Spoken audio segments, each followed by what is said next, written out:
Yesterday I told you about how to find and keep your motivation, and one of the points was to create a system that will move you forward. In this video I want to tell more about why the skill of creating a system can change your life forever. In general, most difficult achievements can be reached in chaos, and it's quite easy to explain it. Serious goals that we set for ourselves can crucially change our life. It can direct it in a different way. And usually the complex result can be achieved in a simple way. It consists of many interrelated actions that together create something big. For example, cooking a salad for a dinner is easy. You just go to the grocery store, buy what you need and prepare it. But building a business that will bring you good money is much more difficult, and you have to do your best. So let's break this process into more obvious steps. You need to come up with an idea, find an investor, analyze the market for sure, find your employees, lawyers, etc. A lot of stuff. And everything will fall or even not be born if you remove at least one chain. That's why people plan when they start doing something complex.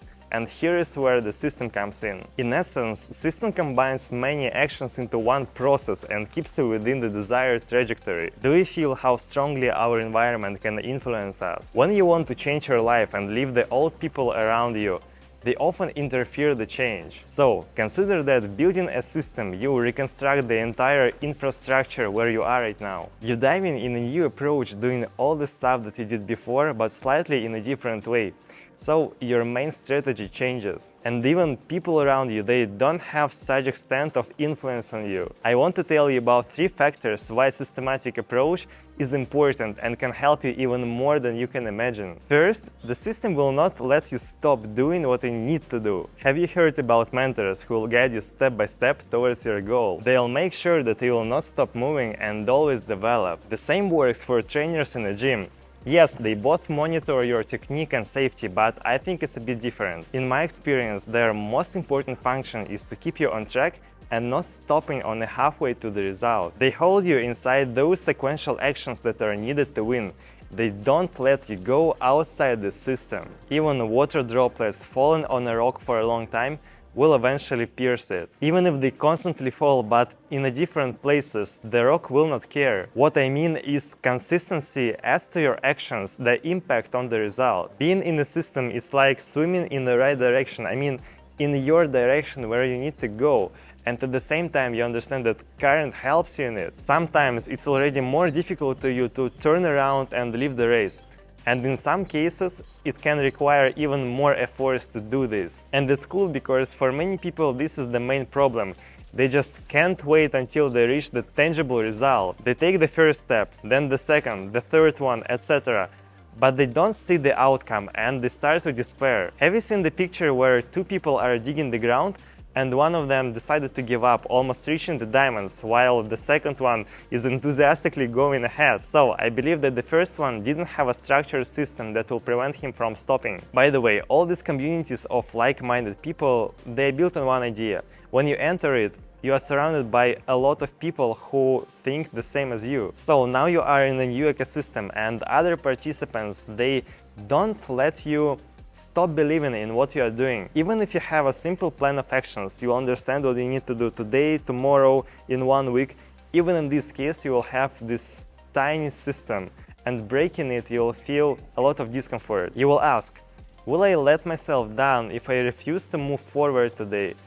And it will be a right question. In general, each properly made system is a tailwind, and once you start to move in one direction with it, you will feel how efficient and productive you are. The second, the system cuts off all unnecessary and secondary. Some time ago, I read a book about Henry Ford, who was the first person to use an industrial assembly line. The idea was to debug the process of creating a car as much as possible, removing all the unnecessary steps and flows. Ford decided to break it down on minimal components, and each worker was responsible for his small, but at the same time extremely important action. Each part of the future car was moving with the right speed and trajectory.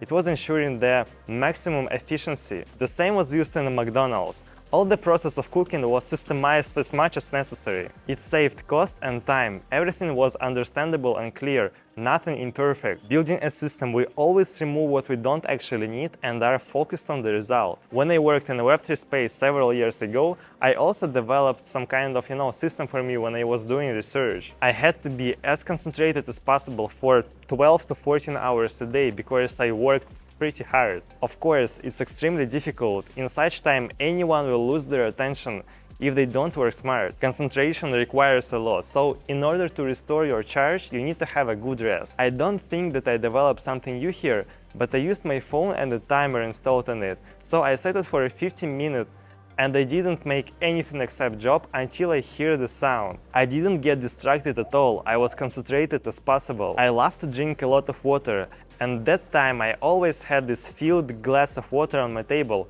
but I didn't touch it until the time comes. Then I had a rest for 10 minutes, so I was working 50 and I had 10 minutes rest after each session. I did, some kind of sport for my eyes, I tried to move, and I also filled in the detailed report of my performance just to keep track on me. In fact, it was the same conveyor, only on a more modest scale. Another example is I have a system whereby I go to the gym every day. A couple of years ago, first time in my life, I felt this kind of ache in my back because I was working a lot without having a lot of movement. And I became more concerned about my health. I also used a systematic approach when I started learning English, but this is the topic for a different video. And the third, being in a system, you're always in the process and you can track all the results of your actions. You'll always feel that slowly, step by step, but still, you're moving towards your goal. There won't be time when you just tread in the water with no progress. Without a systematic approach, perhaps, but not now. And you'll be always motivated to improve yourself, to improve your approach, to spend more time working, because without this, you'll feel discomfort. You'll look on any action as on your creation and pay attention that I'm talking not only about the final result, but also about the process. I had an experience when I fell out from all the processes happening around. And to be honest, it was one of the most difficult, most challenging moments in my life. It was extremely hard to find myself somewhere in extended vacation when I was dropped out of the game. It's not easy, first of all, morally, because you're looking at your life and you don't understand why everything stopped. What's happening right now?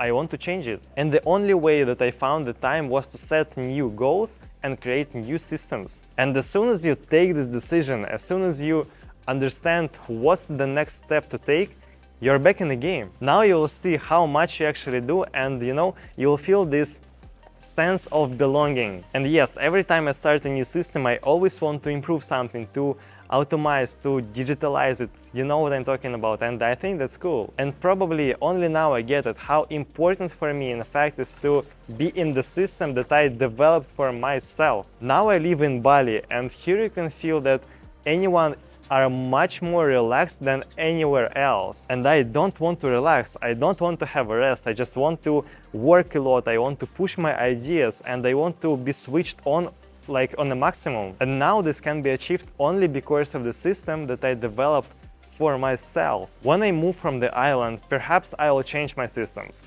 But as for now, they work properly and I'm satisfied by them. I can talk about the systematic approach for a long time and how can it help you. But in some cases it can harm you as well. Being inside the system has its dangers.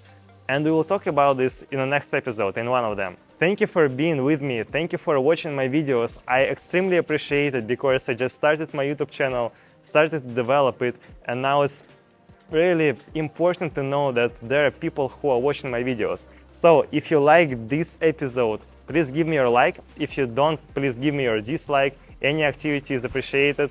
And see you soon, guys. See you in the next episode.